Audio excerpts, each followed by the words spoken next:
Hey guys, BSc nursing का number 1 channel study medium आप सभी का स्वागत है। अगर वीडियो को शुरू से एंड तक देखिएगा, अगर पूरा प्लेलिस्ट देखना है तो डिस्क्रिप्शन बॉक्स में हमने लिंक दे रखा है और आप हमारे ऐप के साथ ज्वाइन हो जाओ।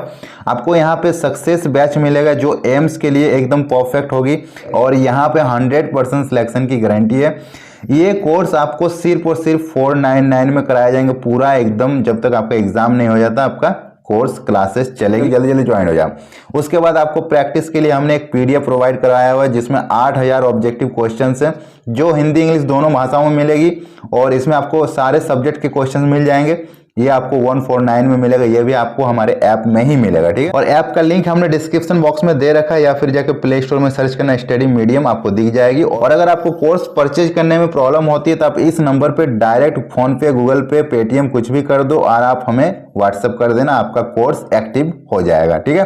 क्लास को एंड तक देखिएगा और पसंद आए तो लाइक जरूर कीजिएगा। चलिए शुरू करते हैं इसका। पहला क्वेश्चन है, निम्नलिखित में से किसको संविधान द्वारा मौलिक अधिकारों को लागू करने की शक्ति दी गई है? ऑप्शन ए भारत के सभी न्यायालयों को, ऑप्शन बी संसद को, ऑप्शन सी राष्ट्रपति को, एंड ऑप्शन डी सर्वोच्च न्यायालय एवं उच्च न्यायालय को। तो इसका करेक्ट आंसर हो जाएगा ऑप्शन डी सर्वोच्च न्यायालय एवं उच्च न्यायालय। सुप्रीम कोर्ट और हाई कोर्ट ये दोनों मिलके संविधान द्वारा मौलिक अधिकार को लागू करता है। जो मौलिक अधिकार है वो इन दोनों के द्वारा ही रेगुलेट किया जाता है। नेक्स्ट क्वेश्चन है, निम्नलिखित में से किस संविधान संशोधन अधिनियम को लघु संविधान कहा गया है? एक ऐसा संविधान जिसको खुद छोटा संविधान के नाम से जाना जाता है। 42वां, 44वां, 46वां या 50वां? तो इसका करेक्ट आंसर होगा ऑप्शन है 42वां। मैंने पहले ही बताया था जो ये 42वां संविधान संशोधन है इस समय बहुत ज़्यादा काम हुआ था और ये सबसे इम्पोर्टेंट है। अगर कोई भी क्वेश्चंस में अगर आपको समझ में नहीं आ रहा है क्या आंसर हो, क्या आंसर देना हो, और अगर आपको ये ऑप्शन दिखे तो आप लगा सकते हो, आपका 90% चांस है कि सही हो जाएगा क्योंकि इसमें मैक्सिमम काम हुआ है और इसको खुद एक छोटा संविधान का दर्जा दिया गया है। नेक्स्ट क्वेश्चन से, पंचायत के चुनाव कराने हेतु निर्णय किसके द्वारा लिया जाता है? केंद्र सरकार, राज्य सरकार, जिला न्यायाधीश या फिर चुनाव आयोग? तो इसका करेक्ट आंसर हो जाएगा ऑप्शन बी राज्य सरकार, ठीक है।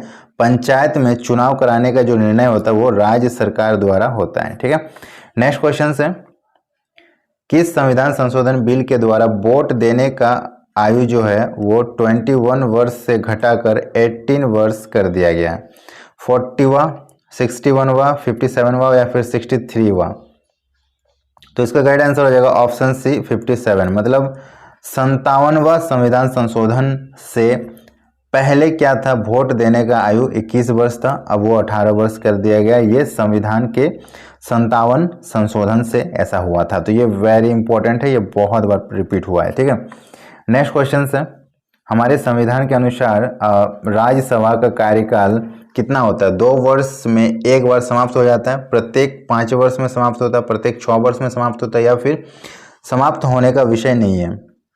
तो इसका करेक्ट आंसर हो जाएगा ऑप्शन डी समाप्त होने का कोई भी विषय नहीं है, ठीक है। हमारे संविधान के अनुसार जो राज्यसभा है ना उसका कार्यकाल समाप्त होने का कोई भी विषय नहीं है। इसमें 2-2 साल के बाद एक स्लॉट होती है, ठीक है। 2-2 साल का एक स्लॉट होती है और एक आदमी मिनिमम 6 साल तक इसमें जो है कार्यरत हो सकते हैं। लेकिन ये जो है ना ये कभी समाप्त नहीं हो सकती और ये समाप्त इसलिए नहीं हो सकती क्योंकि बोला जाता है कि जो है ना राज्यसभा को कभी भंग नहीं किया जा सकता है। राज्यसभा को कभी भी भंग नहीं किया जा सकता है, इसलिए ये कभी समाप्त नहीं हो सकती। लेकिन लोकसभा की बात हो तो लोकसभा को भंग किया जा सकता है। नेक्स्ट क्वेश्चन से, एक विधेयक जो संसद में प्रस्तुत किया जाता है कौन सी क्रिया के बाद अधिनियम बन जाता है?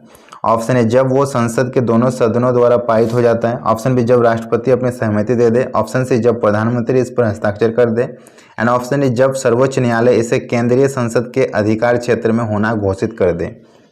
तो इसका करेक्ट आंसर हो जाएगा ऑप्शन बी जब राष्ट्रपति अपनी सहमति दे दे तब ये अधिनियम बन जाएगा, ठीक है।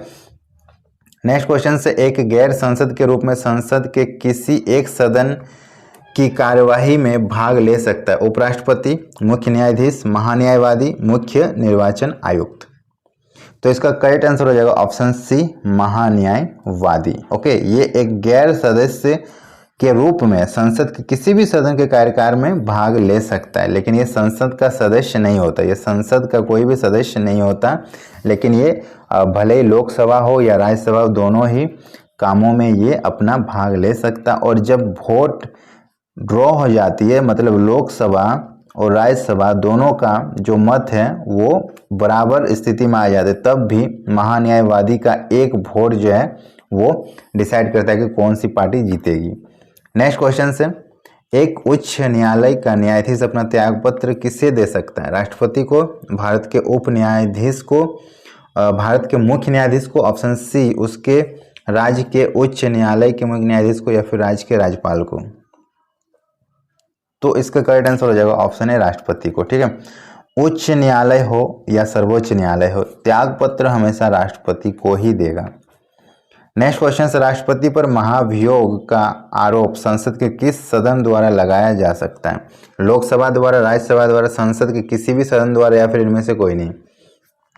तो इसका करेक्ट आंसर हो जाएगा ऑप्शन से संसद के किसी भी सदन द्वारा राष्ट्रपति पर महाभियोग लगाया जा सकता है। नेक्स्ट क्वेश्चन से, केंद्र राज्य संबंध में राज्यों की स्थिति नगर पालिका की तरह होती है। एकल नागरिकता, ऑप्शन बी केंद्र एवं राज्यों की शक्ति का वितरण, ऑप्शन सी स्वतंत्र न्यायपालिका, एंड ऑप्शन डी वित्तीय रूप से राज्य का केंद्र पर निर्भरता। तो इसका करेक्ट आंसर हो जाएगा ऑप्शन डी, वित्तीय रूप से राज्य का केंद्र पर निर्भरता। नेक्स्ट क्वेश्चन से, भारत के किस राज्य में सर्वप्रथम महिला मुख्यमंत्री हुई थी? उत्तर प्रदेश, बिहार, तमिलनाडु या दिल्ली? तो इसका करेक्ट आंसर हो जाएगा ऑप्शन ए, उत्तर प्रदेश। भारत के उत्तर प्रदेश राज्य में सर्वप्रथम महिला मुख्यमंत्री बनी थी। नेक्स्ट क्वेश्चन से, गीत जो है जन गण मन को भारत में राष्ट्रगान के रूप में किस वर्ष स्वीकृति दिया गया है? 1947, 1949, 1950 या फिर 1951? तो इसका करेक्ट आंसर हो जाएगा ऑप्शन सी, 1950 को जन गण मन को भारत का राष्ट्रगान के रूप में स्वीकृत किया गया था। नेक्स्ट क्वेश्चन से, भारत का अंतिम अंग्रेज वायसराय कौन था? Lord Curzon, Lord Wavell, Lord Mountbatten या फिर लॉर्ड इरविन?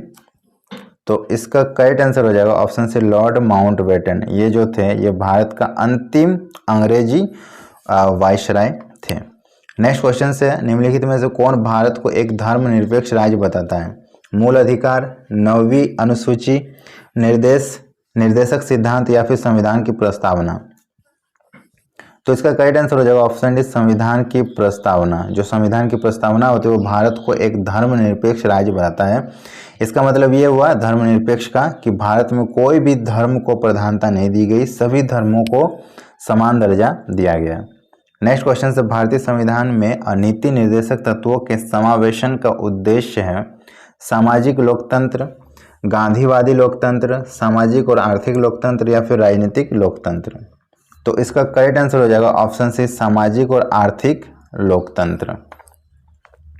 नेक्स्ट क्वेश्चन से, भारतीय संविधान के किस अनुच्छेद में राज्य को ग्राम पंचायत के संगठन का निर्देश दिया गया है? अनुच्छेद 32, अनुच्छेद 40, अनुच्छेद 48 या फिर अनुच्छेद 78?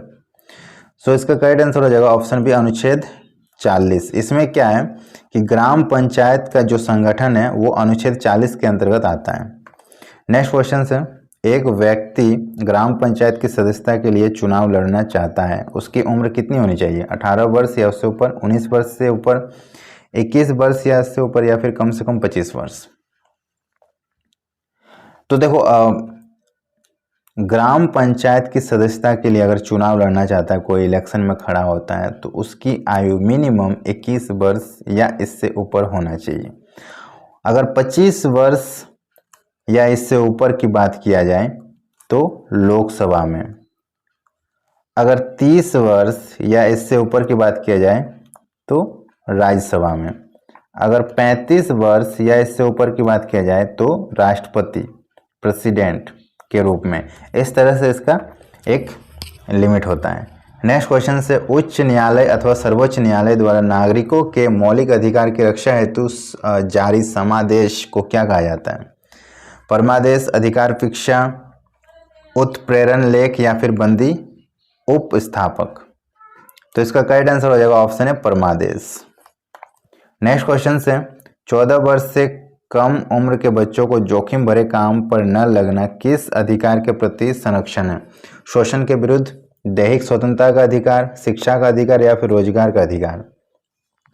तो इसका करेक्ट आंसर हो जाएगा ऑप्शन है शोषण के विरुद्ध अधिकार। ठीक है।